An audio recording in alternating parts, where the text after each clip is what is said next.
Alright, so this is something that I haven't done in quite a while, but it's always something that I enjoy doing, and that is the electrolysis method of rust removal from a gas tank.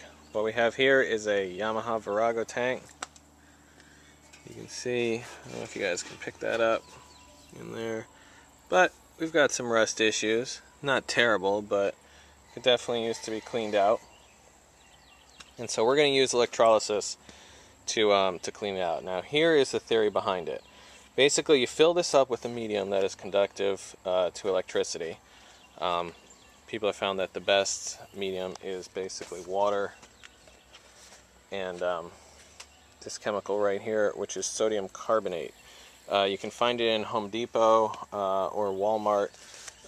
This I got from the pool aisle because my wife does a lot of tie-dyeing, and so we use a lot of this stuff. But it's for like raising the pH in your pool, or Arm & Hammer washing soda will work just as well. It's the same stuff.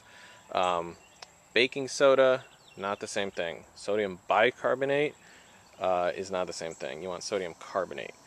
Anyway, so you're gonna fill up, I got my bucket of water here.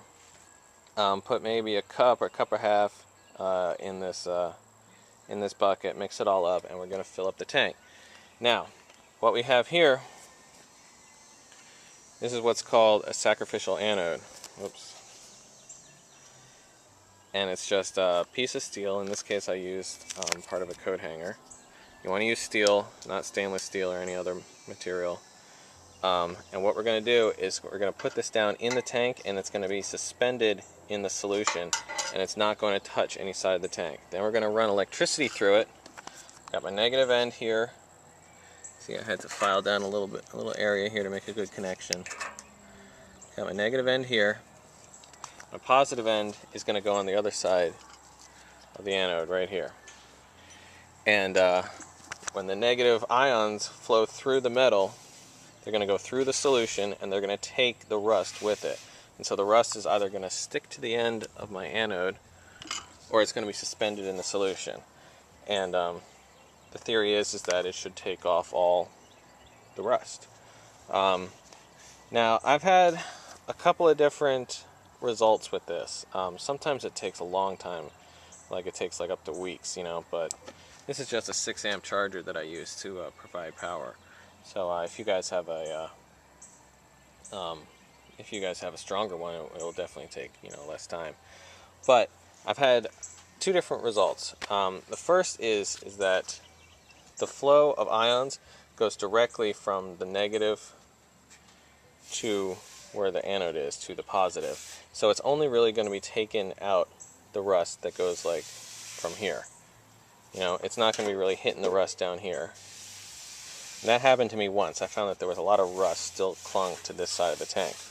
However, another time is I found that it almost acted, it was almost as if all the metal was dispersed all over the tank, or all the electricity was dispersed all over the tank, and it did a really good job of cleaning out all parts of the tank.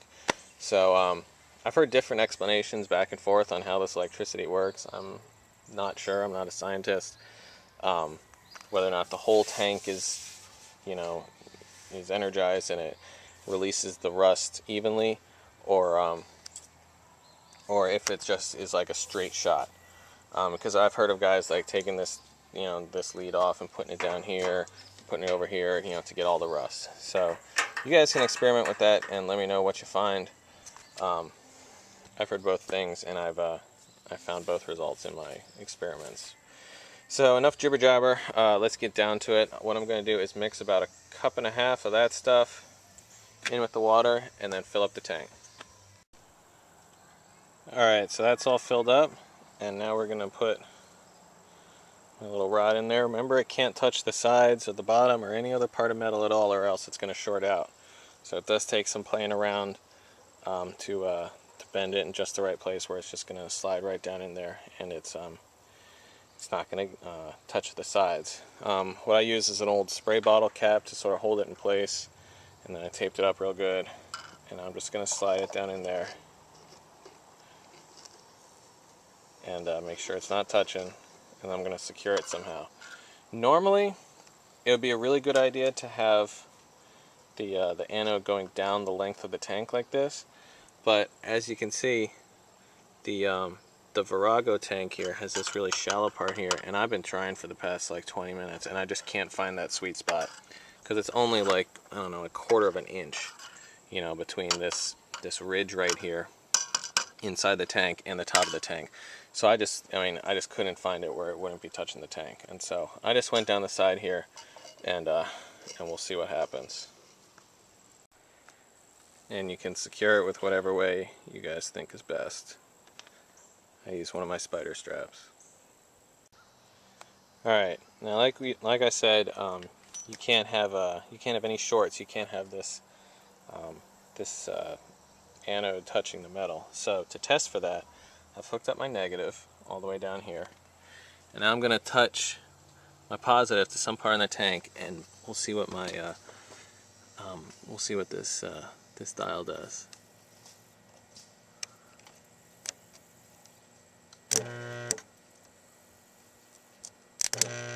See how it jumps up like that? That's how my charger tells me that there's a short.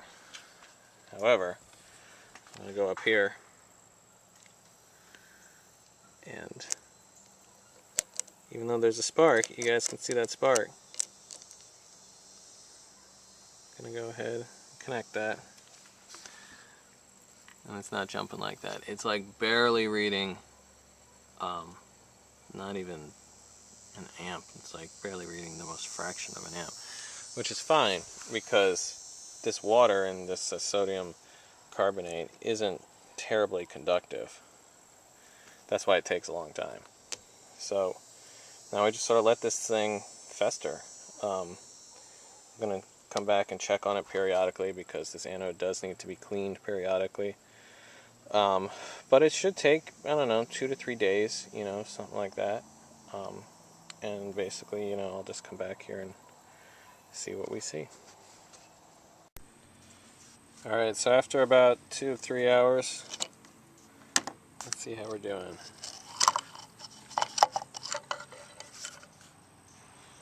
Oh yeah. See all that nastiness?